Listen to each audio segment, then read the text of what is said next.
From the age of 7, Tracy Reiner called Rob Reiner Dad, with the absolute trust of a child who had finally found safety. To Rob, she was never an obligation or a stepchild. She was his first daughter, the one he held by the hand and guided into the world of cinema long before the cameras started rolling. But on December 14th, 2025, that lifetime of protection ended in blood.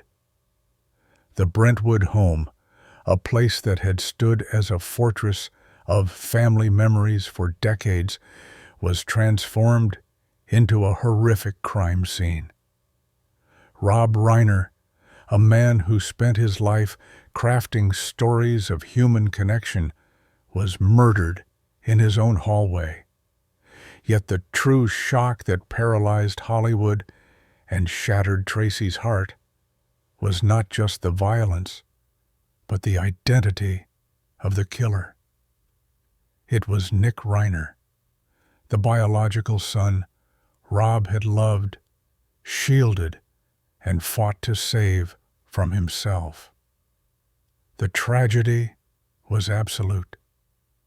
The son of his blood had taken his life, while the daughter of his heart was left to mourn the ruins. To understand how a family built on such deep love could end in such bitter destruction, we must look past the yellow police tape and return to where it all began. Born in New Mexico, Tracy's early years were defined by a piercing silence. She was a child of the background, raised in her grandparents' house while her mother, Penny Marshall, fought tirelessly to break into the entertainment industry. Tracy grew up waiting for phone calls, waiting for visits, waiting to be noticed in a world of preoccupied adults. Everything changed in 1971. Rob Reiner entered her life not as a celebrity, but as an anchor. He was a giant of a man with a gentle voice, and unlike every other adult who towered over her, Rob did something simple yet profound. He bent down. He lowered himself to her eye level, breaking the barrier between the adult world and her lonely childhood. On April 10, 1971, shortly after marrying Penny, Rob made the legal and emotional decision to adopt Tracy. He didn't just marry a woman, he claimed a daughter. When he signed those adoption papers, he looked at 7-year-old Tracy and made a vow that would outlast his marriage and his life. "From now on, you are my daughter. I am here." In that single moment, he erased the emptiness of her past, replacing it with a sense of belonging that biology had failed to provide. He chose her. And as history would tragically prove, that choice would create a bond stronger than blood. Throughout the 1970s, Rob Reiner proved that his commitment went far beyond a signature on a legal document. He wasn't just a rising star. He was a father, teaching his daughter how to throw a baseball in the backyard, laughing off her clumsiness with a patience that told her failure was safe here. When she struggled with the cruelty of schoolyard bullies, it was Rob who sat with her and delivered the advice that would become her armor. "You don't have to be like anyone else. You just need to be Tracy." This foundation was tested in 1981 when Rob and Penny Marshall divorced. Stepfathers usually drift away when the marriage ends, but Rob did not drift. He drove to her school every weekend and looked her in the eye to deliver a promise that defied the statistics of broken homes, Divorce is an adult matter. You will always be my daughter. Nothing changes that.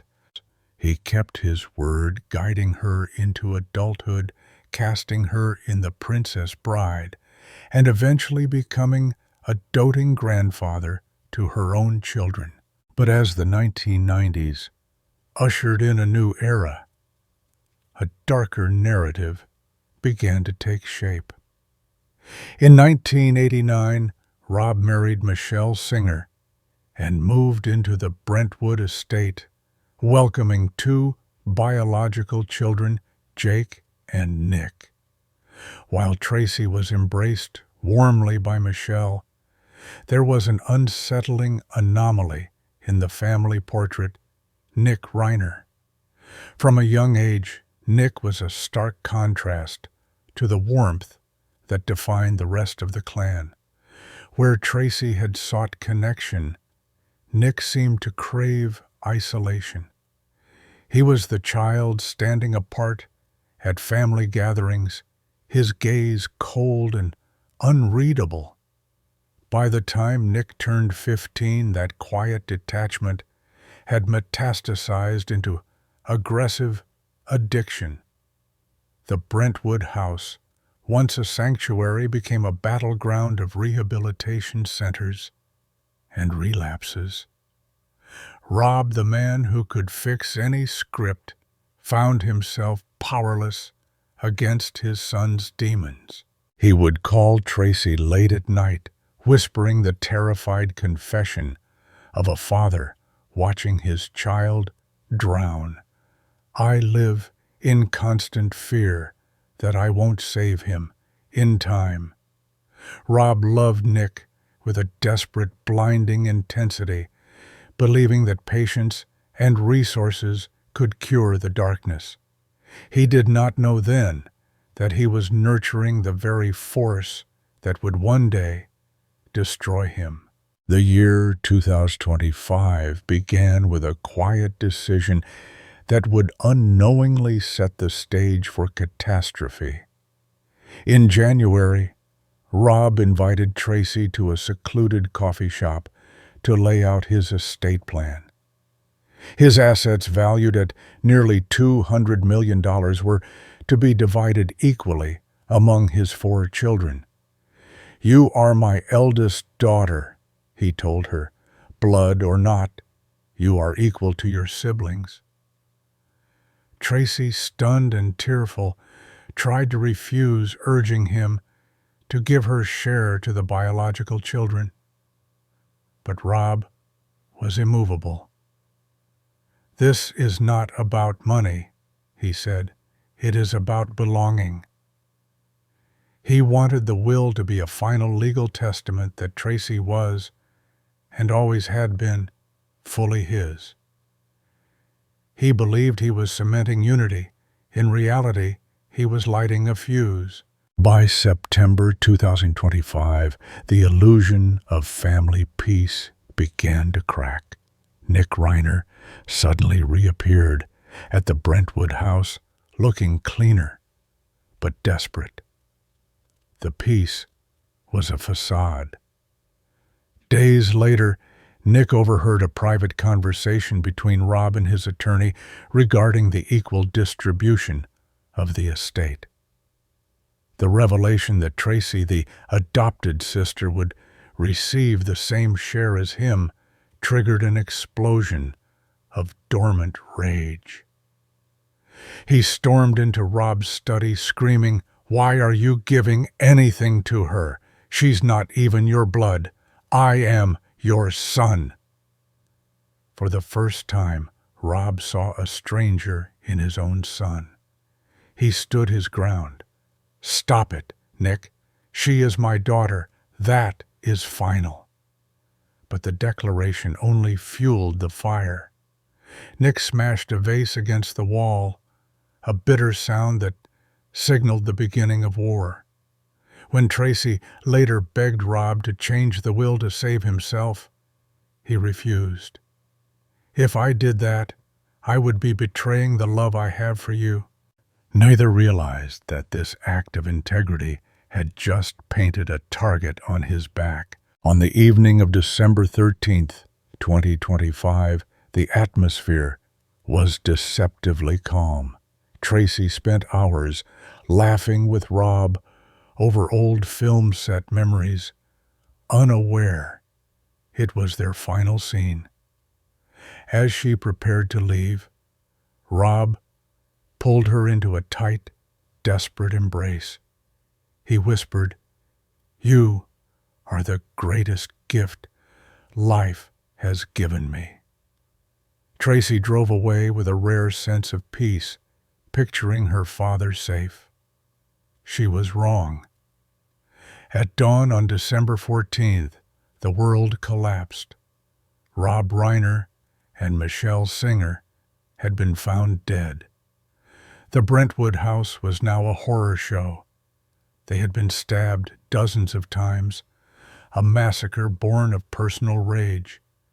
The suspect apprehended at the scene with blood on his hands was Nick Reiner. The revelation paralyzed Tracy.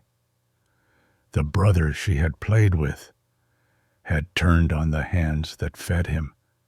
The investigation would reveal that Nick, fueled by narcotics and resentment over the inheritance, had not come to negotiate. He had come for war. In the end, Rob's unconditional love, his refusal to cut Nick off, became the very vulnerability that cost him his life. The father who had chosen Tracy with a heart full of love had been extinguished by the son who shared his DNA. Watching the coroner's van leave, Tracy realized the terrifying truth: the monster had been invited in. In the following days, Tracy was confronted with a torrent of malice online. Strangers politicized Rob's death and judged his parenting, reducing a loving human being to a controversial headline. Tracy sat alone holding a photo from 1971 and felt a righteous anger rise. She realized that if she remained silent, the world would only remember the scandal, not the man. Tracy decided to speak. "I come from the greatest family I've ever known," she told the press, a statement of defiance. She shared the truth that the autopsy reports could not, that Rob was a man who loved deeply enough to treat an adopted child as his own, and trusting enough to believe he could save a broken son. Her testimony shifted the narrative. While Nick sat in a cell, the inheritance he killed for becoming meaningless ash. Tracy stood as the living proof of Rob's success. Now she carries a truth that transcends the horror. Family is not defined by DNA, but by the hands that hold you when you are small. Rob Reiner was not her father by birth, but he was her father by every metric that truly matters. He was the one who stayed, the son who had the blood tie severed the bond, while the daughter, who had no claim but love, became the keeper of the flame. Love is a choice, and it is the only thing that survives death. And you, what truly makes a father? Is it the biology of creation, or a lifetime of sacrifice?